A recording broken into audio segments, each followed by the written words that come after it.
Welcome to the Cielo Spiritual Foundation podcast, your guide to healing, balance, and renewal. Join your host, Michelle Garcia, as she connects with leading experts to share powerful insights on mind, body, and recovery strategies. Tune in, transform, and discover new ways to live a better life. It all starts now. So today I'm happy to welcome Michelle Garcia. My friend Michelle Garcia is back here on the program to tell us a bit about an upcoming Cielo Spiritual Foundation. Hello and welcome to Cielo Spiritual Foundation's YouTube station, inspiring interviews for you. And today I have an amazing guest. Joseph is an amazing humanitarian today who came from the depths of addiction, recovered, and through his journey has continued to educate himself in a host of different tools that have allowed him to step into the behavioral health treatment industry and help so many lives, from Oliver from Hawaii to Colorado, out here now in the Coachella Valley.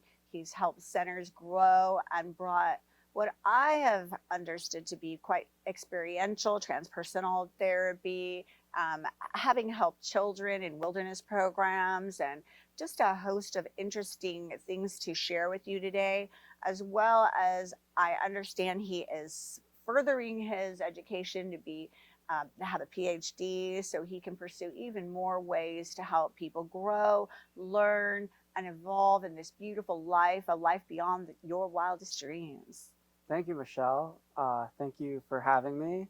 It's also great that you were able to come here and meet me at our center in Rancho Mirage, because I've been so busy lately with our startup here in Coachella Valley. Yeah. And I'm new to Coachella Valley, so I really appreciate the warmth that you've brought here.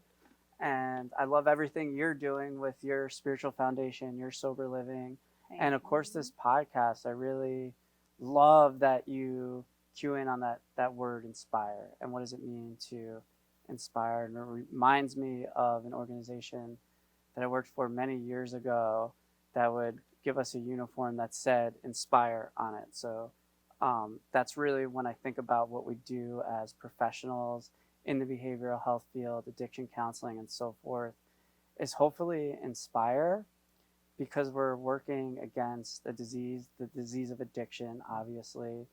And in fighting that disease of addiction, it's kind of like, how do you get a person to eat their least favorite food? And in order to do so, I don't know any other way but to be engaging, interesting, and inspiring. And what you set forth to do with this podcast is bring people with a myriad of experience, a depth of experience, and inspiration is wonderful. So thank you for having me on. I really appreciate it. Absolutely. Oh my goodness. Yes. So funny. It took so long to get here. We had you scheduled a month and a half ago? I thought it was even like 2 months ago. And so I don't love doing these things. Right. Well, part of me loves it. Part of me is like, nah, I have to do this. And I'm like, and then you start it and you're like, oh, I feel like, honored and blessed to be able to get to do something 100%. Like this. And I want people to hear more about you, understand your story. So let's start with you're New York. You're a New Yorker, right? Sure. Italian guy from New York. Yeah. What did that look like growing up? How did you even, find your way to become the humanitarian you truly are today? Oh, good question. I think that, like you said, it does start in New York. I grew up in Westchester County, so outside of New York City, about 45 minutes from Midtown. Enough to close enough to say you're from New York City, but far enough away where there's definitely a difference between people that grew up in the Bronx or Manhattan and Brooklyn. Okay. But the thing to do from the time I was 12 on was to take a train, go into Midtown. If anyone, or maybe you're familiar with the movie Kids, that was kind of like my life growing up. Going in and out of the city with skateboards and drinking 40s and smoking pot and getting into trouble. Kind of the end of the latchkey generation. And one thing led to another. I actually, interestingly enough, pretended to be in college until I was about 20. I'd say for a year and a half, I pretended to be in college. And, okay, what? Okay. Why? What's the point? Well, as people recovering from addiction, we have previous stories that are would make us seem like horrible human beings. So this is one of those stories. However, it's something that we do in addiction, which is like lie to our parents about being in college. And I was never a great student, very smart, but never a great student because I was easily bored and ADHD and so on and so forth. And we can have a whole nother discussion about ADD, ADHD as well. But for the sake of this right now, I wasn't the best student. Went to a very high achieving high school though. So I was like low achieving in a high achieving place. So in a way, I guess you stand out like that. Nonetheless, like I took the SATs and because there's some stuff going on in my family and stuff, I was just able to like forge a acceptance letter to, at the time it was Geneseo State, which was actually the best SUNY state school in New York at the time. So forge an acceptance letter, get it to my parents, have them write a check to secure my place, get it back. And then it ended up being, but I went to a community college upstate because I found like a community college that had dorms. So I created this like whole cockamamie thing for a year and a half that I was going to SUNY Geneseo, which everyone was really proud of me because it's like, by that time too, I'll say, I was like 18, 19 years old. I'll say by that time, there had already been like numerous interventions regarding my substance use. So I knew what AA was, and I'd been to IOP and even like residential treatment before 18. So there was already like addiction was already in the thread. And the fact that anyone fucking believed me with that background, but the story was from my family and the friends, like, wow, he really pulled himself up by the bootstraps. He got his shit together. He got accepted to the best state school and like really cheerleaded it. Meanwhile, I was actually going to like a community college in upstate New York. And my idea of college at that time was just going to different cities between New York, Pennsylvania, like Connecticut and Maine and partying. But if you asked me at the time if I was in college, I said very much so. From there though, I got involved with my uncle and some other people into the nightclub industry.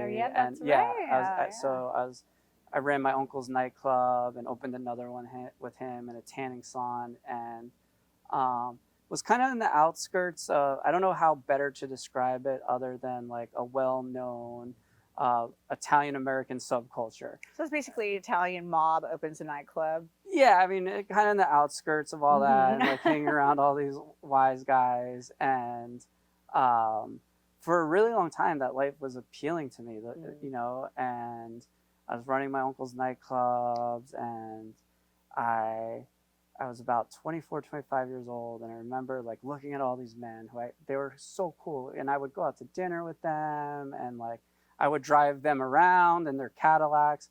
I can't tell you how many debates of like what's better, Lincoln or Cadillac, I've been a part of, and then at the time like Acura came out, and there was this big debate of like Acura and then the Cadillac and Lincoln people, and like you could like, and people are starting to go into the Acura, and I was like, how could you? It's a disgrace. Oh my goodness! How do you not have an Italian accent, by the way? Or New York. Or New York. Accent. I mean, yeah, it's always so distinct to me. I don't know. I always had a West Coast vibe, so I can remember even during that phase I just told you about, where I was pretending to be in college. Yeah. People would be like, are you sure you're not from like California or the West Coast or something like that? So I guess that was the aura I gave off, if you will. No influence that. I mean, maybe, I'm not sure. Yeah. Nonetheless, I had this like revelation. I remember I was just sitting at the club. It's like 3 or 4 o'clock in the morning. I'm watching all these people like play cards. It's like a Tuesday night. Yeah. And thinking to myself, like, is this really what I want my life to be like? Wow. Yeah. And I kind of like I kind of played the tape through, if you will. Nice. I was like, a lot of these people, like, they're divorced, hooked on cocaine. Not only divorced, they're like divorced 2 or 3 times over. Their kids don't talk to them. They stay out all night playing cards, drinking, and doing drugs. Do I really want that for me? So I kind of left that world. And after leaving that world, however, I experienced for the first time what I now know because I'm an AA 12-step person as the phenomenon of craving, Mm-hmm. because I had at my disposal thousands of dollars of alcohol and substances all the time, and I walked away from that. Yeah. Didn't have it as easily or readily available, Mm-hmm. and began to suffer. So I talk to my clients now often about, like, sometimes the disease of addiction doesn't exist so much in the consequences of when we're using, but after and how we act when we don't have access. 100%. And the craving begins. And then we get angry, we get irritable, and we start doing things that betray our values. Mm-hmm. And that's what I was starting to act like. And, you know, the rest was pretty much a road to recovery from there. Once So I that became... did that like catapult you into getting some sobriety? You know, we've heard like Ben Affleck say there's like this popular social media thing where he says like the cure for addiction is suffering. So for me, it was like the cure for addiction was suffering brought about by my inability to have the same access that I once did, not being comfortable with that, drawing the connection that my uncomfortability was because of the lack of availability of the substances, and wanting to do something about it. Too often, though, we see people that are like, I don't have access, or it's everything else's fault. Like, the fact that I was able to dot those two points together and draw a clear path is like a miracle, for sure. For sure. And what started your road to, you know, nurturing yourself so that you don't need to self-medicate anymore, so that you, you know, didn't feel that discomfort within? That's a great question. And when you ask a question like that, so many names and faces of people who I've met for a brief moment of time, some I've gotten really close to, who I consider family or mentors, others, like I said, like I may never see again, that just totally said something that inspired me. And sometimes really, like, there's this gift we can give people sometimes, and it's important that we're aware of it. There's the gift that we can give people, like, sometimes it's just a matter of being in someone's presence in a healthy or holy way. That is all you need. And I can't think of how many people are just in my presence in a very nurturing way, not saying anything, just listening, that got me to where I am today. And, you know, like we started, inspired me. Let's thank God. Thank God, because you really do, and let's talk about that for a minute, get the opportunity to bring some really spiritual kinds of modalities of therapy. Like you talked to me about your work with Gestalt therapy, your work with CBT, your experiential therapy, transpersonal therapy. Like, talk about that. Like, what did that you did it? So the funny thing, you did actually end up going to one of the prestigious schools to be noted as, you know, quite the accomplishment eventually in your life. And so you went to, what was it, Naropa University, where beautiful school, super. If I didn't go to the school I went to, I would want to go to the school you went to, because it's also super spiritual. And you went to the University Santa Monica, Master's Program for Spiritual Psychology. Program. Long name. Wonderful but program. And so talk to explain what is transpersonal therapy, because I love it. I want to first preface what I'm about to say and start to talk about with spiritual leadership, because something that's been on my mind is this idea of spiritual leadership, and how do we not so much push but lead. And I see often when this topic of spiritually comes up, a lot of pushers out there, right? Or a lot of people that are getting followers, but maybe not getting followers for the best reasons. So I have been in a big conversation with myself about what does it mean to be a spiritual leader? Because people are asking me, I hate to even use the word follow, but I'm taking the lead on matters that are spiritual, and that's a big responsibility that I do not take lightly. And would like to dive into that more, like this idea of spiritual leadership. I graduated from Naropa University, like you said. I got a degree, a long title like yours, which is like Contemplative, Humanistic, Transpersonal Psychology. I love it. So I actually attained like 3 degrees there, technically over the course of 7 years, because I got a bachelor's degree, a master's degree, and I minored in yoga. So I got a BA in contemplative, humanistic, transpersonal psychology, and then I got my master's degree in clinical mental health, transpersonal based counseling, with a mouthful, and also minored in yoga over the course of 7 years. Naropa is an interesting school because it is, I mean, in terms of transpersonal studies, it is prestigious. It's, you know, it would fall under like a Harvard, Yale, Princeton kind of categories in that topic. And yet, like, the only people that are impressed by it go there. So,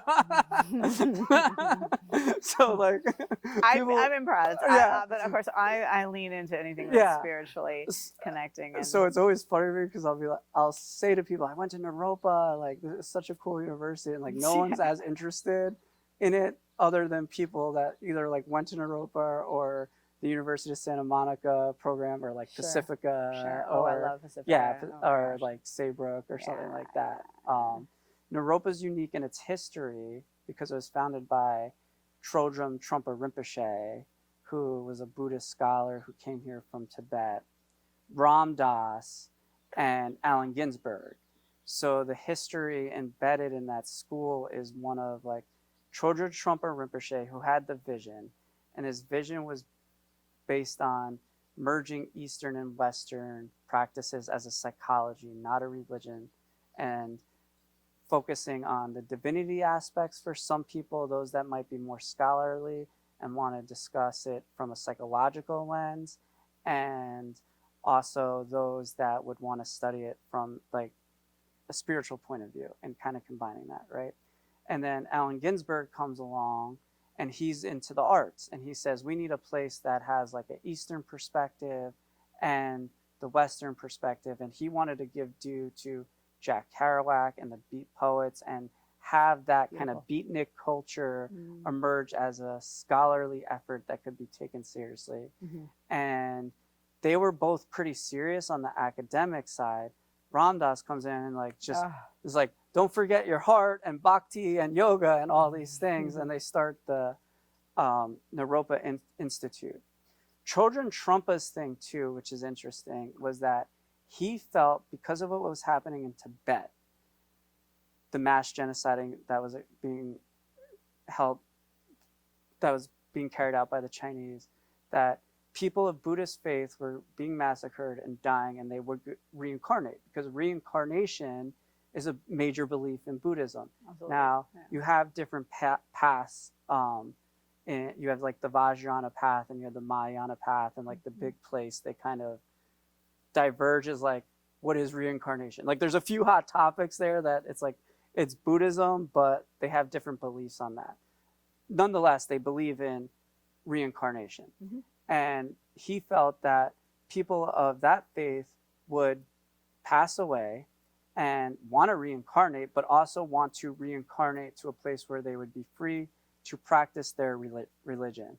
Therefore, the United States would need a university for those that would karmically be kind of drawn to a place where you could study Buddhism on a scholarly level and carry that in the world, right? Right. So now you're getting into like two controversial topics with that. It's like reincarnation and karma or dharma, and like, are people really being born from, you know, into that, and is that happening? I don't really know. I do know I was drawn there first by the work of Allen Ginsberg and Jack Kerouac, who are doing these like cool poetic things, and we have this idea of like spontaneous discipline, right? How can you be an artist on the spot? And you can't be an artist on the spot without discipline, but you get the discipline through mindfulness and meditation, right? And I was interested in yoga, and of course I was interested in psychology. So I packed up my bags and went, and took in so much of what I had to learn there, both from an Eastern perspective and a Western perspective. Nice. The message of the school is where East meets West and let sparks fly. Nice. And to focus on one thing that I learned there would be difficult, which would start with a conversation about what is transpersonal psychology. Right. So when we talk about transpersonal psychology, there's a lot of different points of view. One would be like the holistic points of view, the mind, body, spirit. We're talking about transpersonal psychology, which has many different facets. Mind, body, spirit. Something you've been bringing more and more to my attention by following your social media is like the body part. So transpersonal psychology would take account for like what kind of foods are we eating? How is the relationship with the earth and what we put in our mouth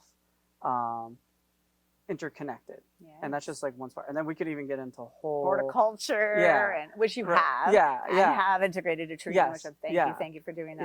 Yeah. Or just the mouth. Like, do you stop and think like how much you do with your mouth throughout the course of the day between like talking, brushing your teeth, drinking, some people smoke, and obviously like intake food, right? And like And speaking. and just like take a moment and like the mouth.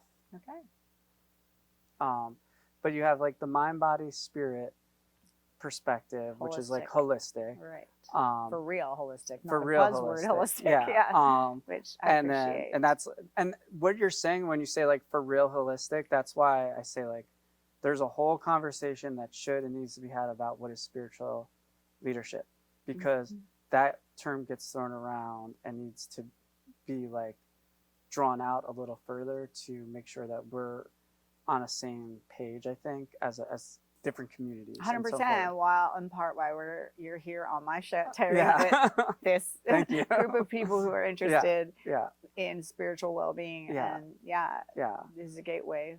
Totally. And then you would have, and this is the big one, is the transcendence of ego. And the transcendence of ego occurs many different ways. By like phenomenological experience, experience that human beings have that are unexplainable by science, right? Therefore, connected to psychology, but are difficult to study because it's a phenomenological experience that can only be had through experience. Okay?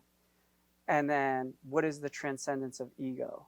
Or what is the transcendence of self and beyond?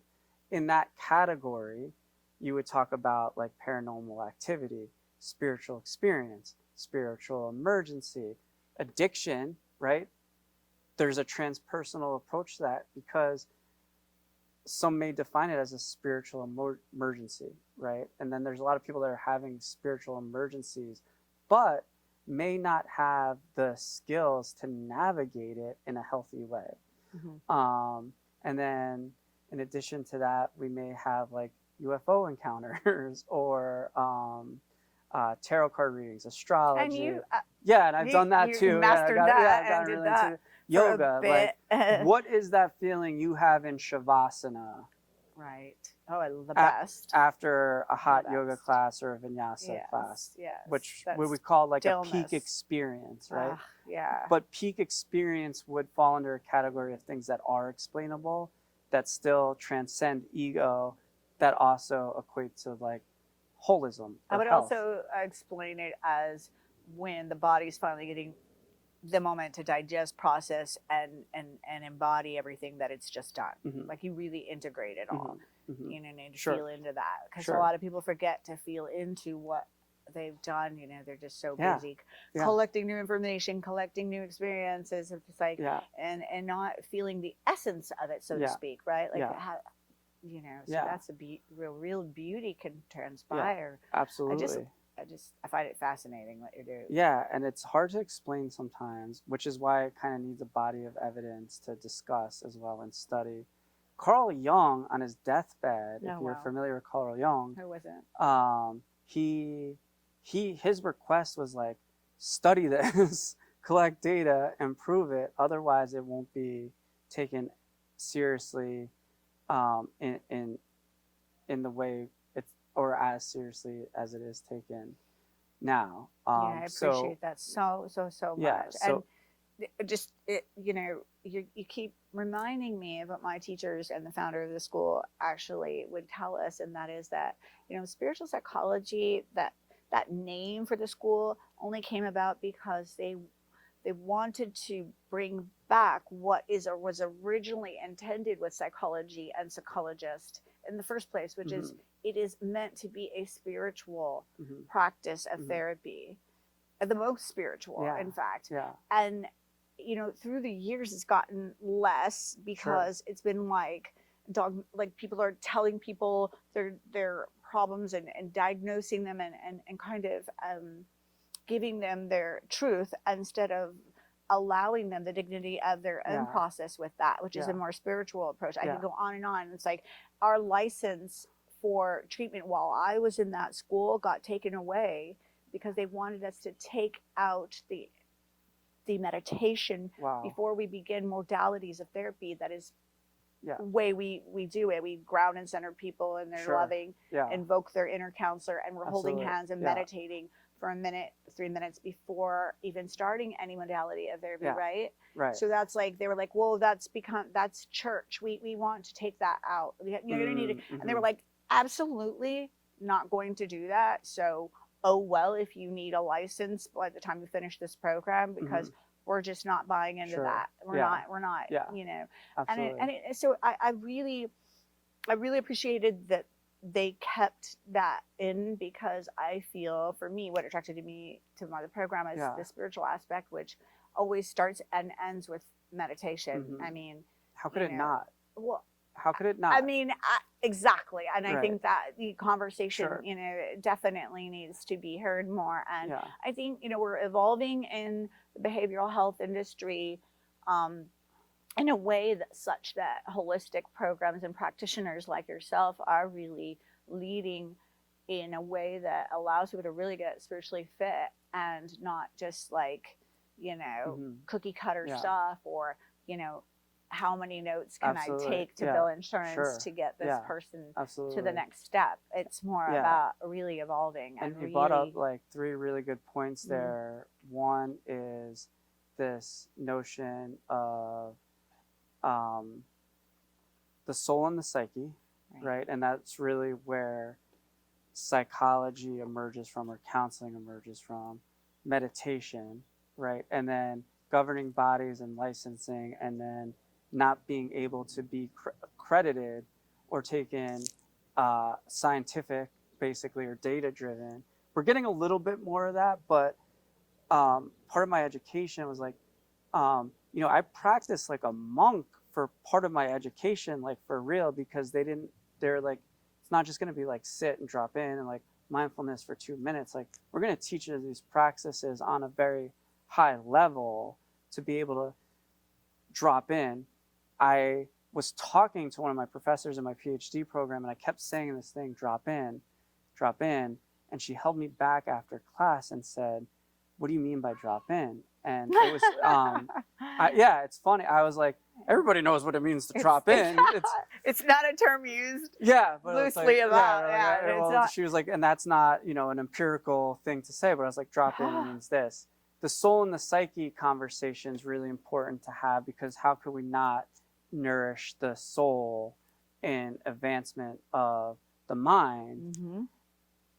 And what's been absurd to me, because you mentioned like these evidence-based modalities, to some extent, therapy, counseling, coaching, whatever you want to call it, has become such a narcissistic pursuit, because going back to what I said earlier, like, let's take seriously like what it means to just be in someone's presence, and how much being in someone's presence in a healthy way can change your life, right? To be taken seriously, because you can have that shift in psyche and soul and behavior and mind and all those things. That's really what it's all about. Right. But what a narcissistic approach, right? Like, I have to even look at myself in the mirror, because I get up and do this every day and say like, okay, there is some narcissism involved here, because I'm coming saying, I'm the one. whose presence will matter, right? And I'm the one whose presence will matter. And then we get tied to or attached to CBT, DBT, Gestalt, psychoanalysis. It's Jungian. No, it's social, all these things, and get hooked into those things. And it's like, whew, that's a lot of pressure as any healer put on yourself, right? Mm-hmm. And like, you know, and I think we fall victim enough.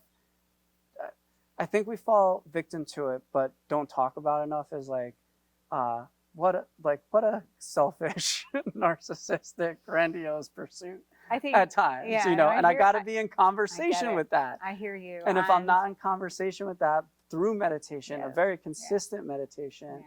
and do practices like yoga, vipassana, shamatha, to be in conversation with where I could be out of line, I'll never be in someone's presence in a healthy, healing way. Thank you for that. Yeah. Yeah. And then you also brought up this idea of like the dogmatic, like you get into this point where it does get dogmatic, and how do we keep it from being that? Keeping that integrity, right? Right. Like, so, Sure. you know, yeah, people can get the most from Yeah. their experience and Yeah. not rob them of the dignity of their own bottom and their own story and their own truth, Yeah. most of all. Yeah. Because the truth from within them is way more empowering than even I can possibly, because it's just, you know, just what I've experienced, you know, and that's great. I don't even like to ask leading questions to Yeah, people, and, sure. you know, so it's like Sure. they can come up with their own truth. Totally. And So the there's fact a that lot of love and trust that comes with that, And faith. respect for And their faith. yeah. right there's that. and faith, and I have to like be reverent, right, and being like, so like ego's healthy to some degree. I've Right. been taught that. Yeah. There's a good part, and then there's that Yeah, not so good so part. I'm You not know? saying like ego is bad, but to what degree is it going to get in the way of my ability to help? Like if I get really attached to like who I am, if I like I'm the therapist, Mm. I'm already out of line. Because I'm attached to a concept of myself Yeah, I don't think and you do need that. someone else to validate who I am. Let me tell you, when you engage in the conscious recovery meetings that we hold Mhm. at my center, Yeah. I am always taken back at how transparent and just real you are. Yeah. My clients, I feel like great conversation and shares always happen after you share. I'm Yeah. just like, Yeah, it's thank so, you. yeah, you Yeah. thank you for that. Like Yeah. you really are living I in that, appreciate that. not humility, Yeah. not better than, not less than, just Mhm. right sized, Mhm. teachable. Mhm. And, you know, I guess, you know, these are qualities that Thank make you. for Totally. great conversations. I You know? appreciate that. And it's absurd to me. It's totally absurd to me that a school would say take meditation out of your curriculum. Oh, yeah, because they were like, it's a church now. And I'm like, wow, they thought that. And let's just use CBT, for example, because we could have this conversation about DBT. CBT and DBT tend to be the most frequently used evidence-based practices in treatment, right? And they're good, and there's a reason for them, and I get that. But I sit there, right, and I look at like a CBT curriculum, like the thought record or the behavior chain analysis or Mhm. cognitive distortion, so on and so forth. I'm like, how could you not have to imperatively, essentially, without question, integrate mindfulness into that? If we're talking about the thought and how the thought informs our action. So if you look at a basic sort of behavior chain analysis, there's like a situation, an event, or a stimulus. The stimulus leads to a feeling. The feeling leads to a emotion. The emotion leads to a thought. The thought leads to a behavior. When we're talking about substance use disorder, we're talking about like the using behavior that then leads to use, that then leads you to whatever consequences, rehab, blah, blah, blah, right? Yeah. How could you not, in this world, analyze that point of action between a thought, a feeling, and an emotion without meditation, and consciously know when and when you're not making those decisions that lead to poor choices? Doesn't make sense to me. Absolutely. Doesn't make sense. Vital to slow Yeah. it down, to Yeah. observe and to be aware and to consciously Yeah. take a look, and step back. And I always encourage being the neutral observer. How would you define the neutral observer? So, in meditation, as I close my eyes, as I drop down into, being still and really allowing myself to let the thoughts, my stories, so to speak, move through and by me, I'm just watching them unattached. I'm just like, yeah, that's me thinking about that. It's like almost like I become third person. So I'm looking from God's eye, essentially, right? My third eye is like, sees all the good and what was, is, and will ever be as whole, perfect, and complete. So there's also no judgment. It's just an exercise of just bringing it back, redirecting myself to my God-centered space of honing into a possibility of being, in the state of nothingness, if even for a nanominute, and perhaps building on that. But it's also wonderful to not be attached to any thought.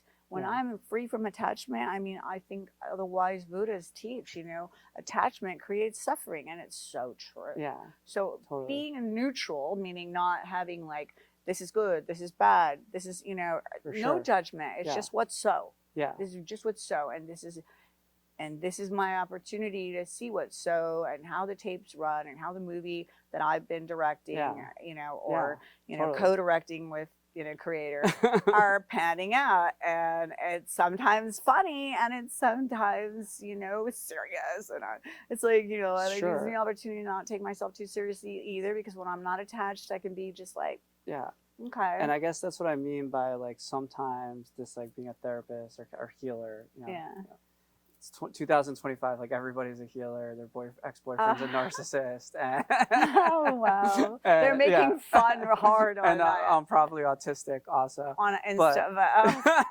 I'm just like, oof. But what I love what you just said though is like they're like in a world where we're so drawn towards somethingness and nothingness being the solution, and then healing to some degree comes from, whatever modality you choose, but not being so attached to like who you are in that modality that it is nothing, ultimately creates something, right? But if you're like so attached to that something, you'll lose sight of actually what you're trying to do. And I think of like, to me, it's like there's no such thing as good or bad. There just is. There just is, or nothingness. But even then, we could probably have a big conversation. And it's infinite like, possibilities, right? Like, it's just like... Yeah. Like, if you really want to, like, open up the sphere... Not much what we could be, but what comes forward is, who knows, inspired by, that moment of nothingness. It comes through, like a download, essentially, right? Yeah. And we talk about, in Buddhism, we talk about sunyata, which is, like, the idea of, like, form and nothingness. It, like, is nothingness form, or is form nothingness?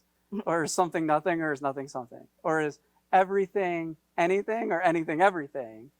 But if I get like really hooked to like, I am this, and going back to this idea of like spiritual leadership, if I am this, right, I can't stay informed with that neutral observer that then misdirects me because I'm so absolved to whoever I think I am or want to be, or what I need someone else to perceive me as, so it's like, there is no good or bad, there just is. And then when there just is, we have the power to form, transform, shape, and transcend, inspire, and people can change. And transgenerational change can occur. Whoa, that's next level, right? Yeah. Because new now, generations, lineages going forward have the opportunity to keep on.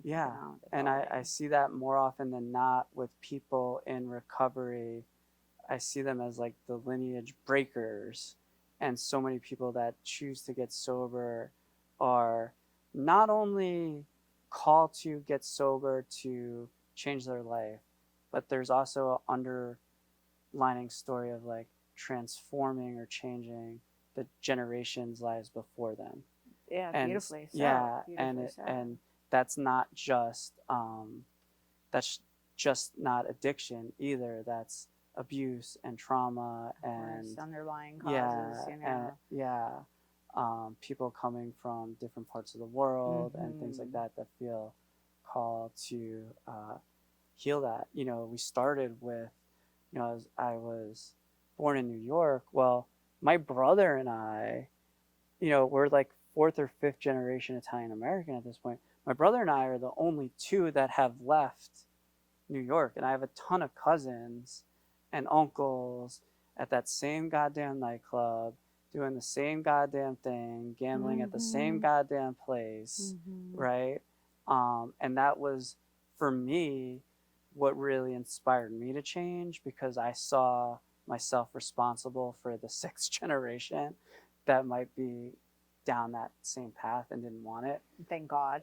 But I didn't have kids either. So, you know, I mean, maybe that's the step you take in breaking that lineage or healing that when you're talking about healing intergenerational trauma. But my sibling is married with kids and certainly has had his own healing and evolving process. So I think it happens different for everyone. Yeah. I personally also feel like I foster a lot of other people's children. I think you can kind of relate to that. Like, you know, you step into a real... when you sit back and kind of think about all the people you've worked with, like, how many people do you think that is? Because you've been doing this for, like, I mean... I know you don't want to admit it, but 15 years 15 in the plus desert, years, and then and I think that's how long you've been in the field, right? Yeah, about and 15 years. There was 4.5 in Malibu. I would say the budding of my interest to move into that industry happened in Malibu when I lived there, and it just kept going.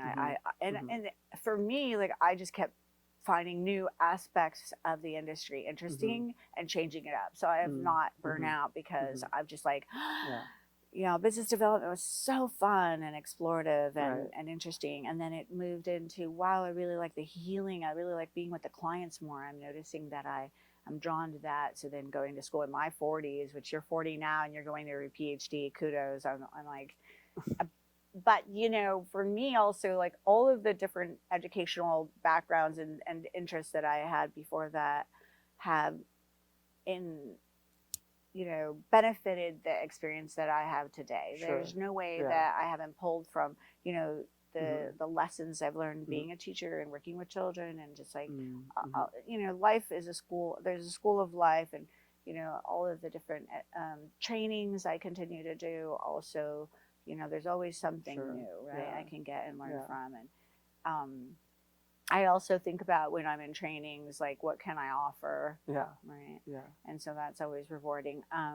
So getting back to, you know, something interesting I found about you is your gift with reading people's cards and charts and astrology, and really I know everybody wants to talk about this. It's like, because, you know, it's like I honestly never even did that kind of stuff until, like, you sent me the first video about how my sign and my cards could be read, and I'm not one to get into a whole lot about that. But I was like, wow, that was really insightful. And you did a card reading, and then you did some for my clients one day, and I was just like, this is a really neat tool, and I really love the way the stars and their alignment and the knowledge in and around that have a lot of access to some insight, perhaps. You know. And I know, actually, I bring it up because it's cool that it helps you get through school, and you know. And it's so funny to me, because I don't even know where to start, because I think I'll start here, and then I'll kind of go backwards to where it started. Like, I was doing tarot card reading and astrology chart reading and even some astrocartography as a living for like 2 or 3 years. And then I got concerned that people wouldn't take, and this really goes into what we're talking about, the self and ego, and attached to like who we are and what people think of us, and so on and so forth. But I got really concerned with, if I'm like a tarot card reader, astrologer, people aren't taking me seriously as a therapist, right? And like, you know, or like a maybe clinical director persona or substance use, whatever I am, right? so, I got so like uptight about this persona that I stopped doing it. Okay. But my idea to start it as like a profession goes back to when I was like in my early 20s and I was studying Jungian psychology at Naropa, and we had this class, and our professor asked us to bring like all our birth data, like our birthday, where we were born, what time we were born, and he bought tarot cards, and he bought an I Ching, I forgot how you say it. My mom used to do that. It's Yeah, so cool. and I think he bought like one other divination technique. And instead of having one class, we actually did a weekend retreat as like a class of 15. Oh my gosh. For a Saturday and Sunday, where we really learned how to do our charts, do our tarot, and then compare them to one another with MMPI, or the personality inventories. Beautiful. Because he wanted to, again, the data, right? Yes. This has a place in our world, right? There's this facet of transpersonal psychology of like, it's born from human experience. Just because it can't be like quantified, it's still valid as a human experience, and something people might want in counseling or therapy as well. But I'll get to that in a second, right? So we compared everybody's data to the MMPI, and we talked about it. It's like there were all these different correlations: personality, life experience, even facial features and things like that. I was like, there's something here, right? And I sort of gradually kept like picking stuff up for a while. I then went through like the worst breakup of my life. Not the worst breakup of my life. Side note, I'm like Joey D, the heartbreak kid at its time. So like every heartbreak I went through was like the worst breakup of my life. But at the time, it seemed like the worst breakup of my life. And I got like addicted to these like YouTube astrologers and things like that. And so it goes, they said to me, they're like, you could do that on your own. Like you're probably really good at that based on everything you know. And I was like, oh, it never occurred to me. Right? But when you're like heartbroken and you're downtrodden, and like even when you have the answer within yourself, you're just dying for like something. And we are our own guru in some ways, and 100%. our training should teach us how to be our own guru. We shouldn't rely on other gurus. I couldn't agree more. So I start like learning. I get a deck of cards from some witch cafe place in Hawaii. Okay. And at the same time, though, I read this article in the New Yorker about therapists who were struggling with clients because more clients were wanting them to use astrology or use the tarot in their session. So I was like, maybe that article's on to something in the New Yorker. So I spent a year. I learned the cards. I learned the astrology and things like that, and created a YouTube channel. And then I met this woman, Yahava Matheson. I love her. She's like, I love you, but she's like 140 years old. Like she's been alive since the earth cooled. Wow. She was a member of the Source family in Hollywood. Okay. And the Source family was, I think, like a cult, or it was started by Father Yod. Father Yod was, I think was it He-Man or Father Yod? There was like this big action hero who started this. You're from Hollywood, right? Yes. So you probably know the history of the Source restaurant. It was like a grocery health food store somewhere in Hollywood. Yes. And she was part of that whole scene, right, where she learned all this stuff, right?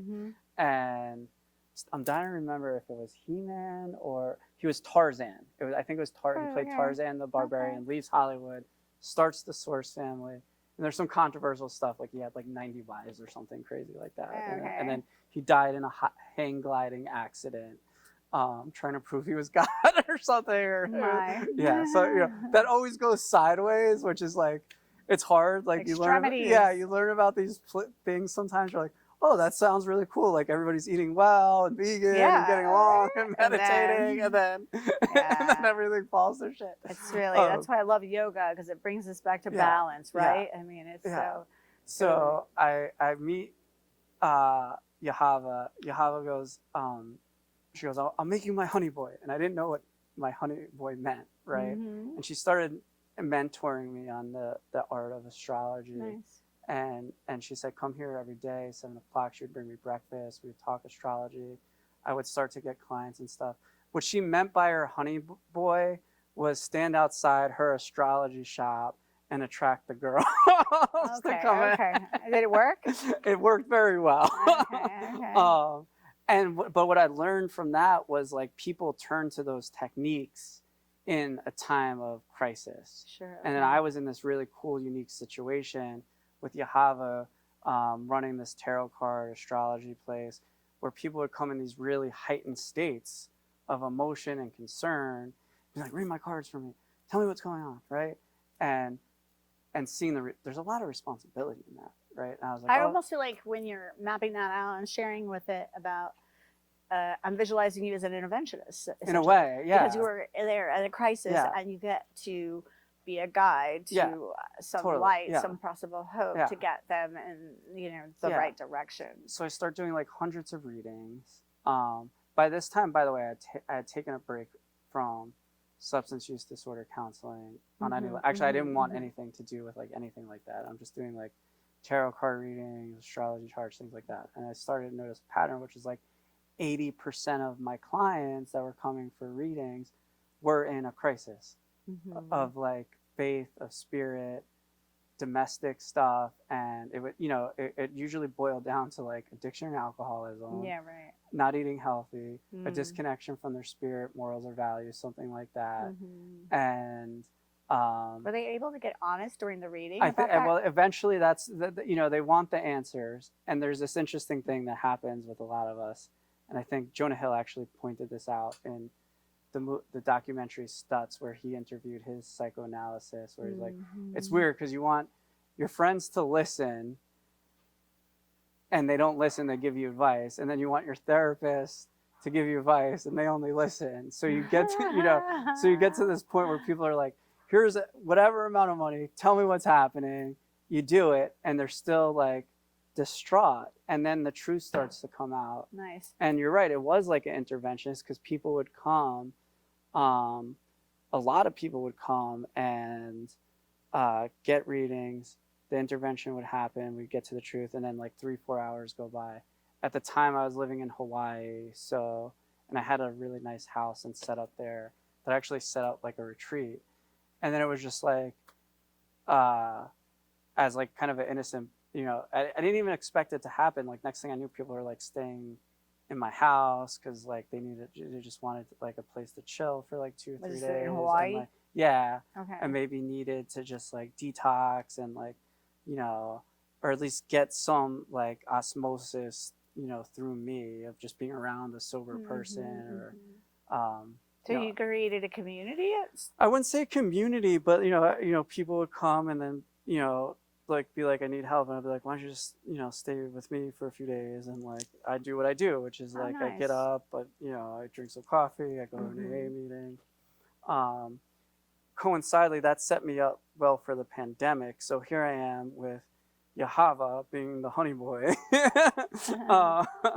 and right where our shop was, all the cruise ships into Hawaii would come in, and and we actually relied on that for money. So like sometimes 2-3 days a week, a cruise ship would come in, and we would be like one of the first stops of people just walking off, and you're just walking, thousands of people walking by, going to the farmer's market, nice. All the things like that, right? I'm standing outside like, come on in. Yeah. And one day, and this is where I can't not believe in like a source or a spirit, intuition. One day, I'm like hanging out, I'm standing outside. I'm like, I get into a fight with Yahava. I'm like, I hate it. I hate this. This is crazy. What are we doing? Like, just kind of delusional or paranoid. I'm like, I gotta go, pick up all my stuff and leave. And you don't see it at the time. And even when, it's weird because I'm like, I'm acting a little bit crazy, like, and I, drive off, and then 3 days later, we find out about this disease, the COVID-19, that's on cruise ships, right? So, and we could have a whole nother conversation about that, of course, but like, it's weird how intuition works, where I'm like, getting like really hyper vigilant, maybe a little paranoid, and like, I gotta go. And it was like I was protecting myself for the shutdown that happened 2 weeks later, and being exposed to these like all these people from different parts of the world that would be like walk by me from a cruise ship. Wow. So curiously, what was the next thing that Spirit guided you into? At that time, if you remember, I don't know what your response to it was, and I mean, perhaps it was a little histrionic in retrospect, but I thought the world was ending. I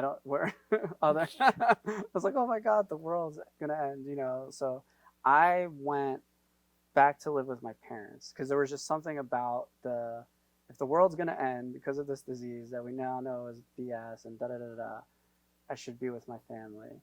And I spent the summer with my mother and my father, and then I went back to Hawaii. And again, intuition, spirit, I don't know. Was that good for you?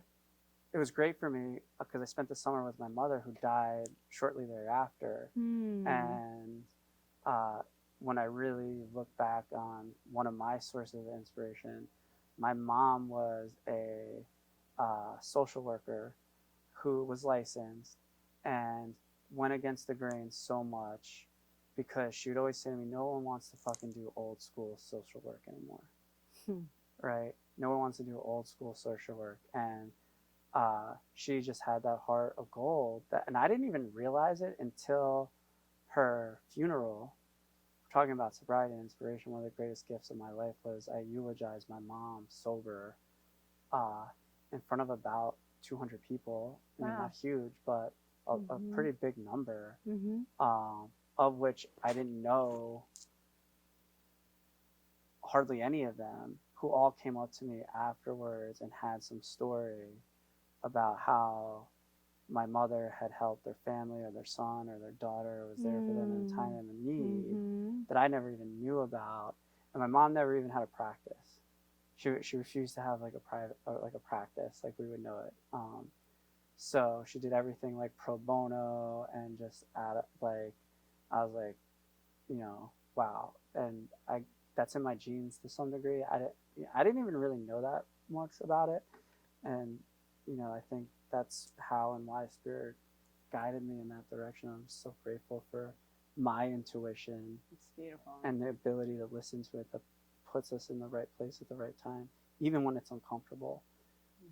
And I think, going back to this topic of spiritual leadership, which is of interest to me, is I think right now at times we can be really hyper-focused on being comfortable, right? And the need and the want and like, how do I feel good? And there's a lot to be said in the uncomfortable moments too. And sometimes the uncomfortable moments are just as spiritual, if not more spiritual, than the comfortable ones. Yeah, no, thank you for that. You're welcome. Yeah. So you were able to put together the treatment center at the Ohana, which in turn, and sober living as well. Sure. And then, that inspired you to expand now out here and recreate your life in a whole new area of the world you've never been, with no family, friends, or anything. And that's a total risk taking. Kudos. Sure. I think that's awesome. Having been spearheading such a center and creating now another like really luxury, small boutique type 6-bed, which is hardly seen anymore, really. Residential center. Like, what sets you apart from the others, and what are you bringing to this to create, what is, true to you and your passion and your vision, along with, your team, and what's your goal? Absolutely. Over the past 5 years, I then have been guided to be back in Hawaii and work in Hawaii and help start a residential treatment facility and detox there. I have to give a shout out and grace and gratitude to our CEO, Elliot Smith, who, again, just like a happenstance situation where he was in the movie business, he wanted to do something different, pandemic happened, he was trying to start a treatment center, we met, we converged, and have been kind of rocking and rolling since. And I'm just so grateful for him and allowing me to kind of add my vision to the Ohana, and now here at the Oasis Recovery Center in Coachella Valley, which is such a cool place to be because there is so much recovery here. Yeah. In terms of what sets us apart, I think I'm so conditioned to give like the rote response, the individualized treatment plan, or the boutique or the individualized thing. And like, we really strive to be leaders in the treatment industry through collaboration, attention to detail, being excellent every day. And what I mean by excellent is sometimes we're 20%, but we give our best 20%. And sometimes we're 100%, we give our best 100%. And leading with an open heart and open mind. Beautiful. And knowing at some degree, like, this idea of like treatment has been in existence for a long time, and the problem has yet to absolve itself. No, So, in fact, it's gotten worse. And it's getting worse. So like, But- with that, I say like, let's try some new shit. Yes. Whether that's experiential, holistic, transpersonal, or all of it. yeah, all of it. Yeah. yeah. And there's a place for the Western point of view too. So I think what set us apart is heart all the way. Thank you. Yeah, you're Thank welcome. you. Aw. What a beautiful talk. I'm so thankful you You're came welcome. onto the show. So I'm Michelle, and this is Cielo Spiritual Foundation's station on YouTube. Please subscribe, like, comment. You'll notice it says inspiring interviews. Please share it by just pushing the share button, and tell a friend and invite them to like and comment and subscribe, of course. If you haven't already subscribed, thank you so much for your love and support. Another day. We'll see you next time. Namaste. Aloha, namaste, shalom, and amen. Thank you.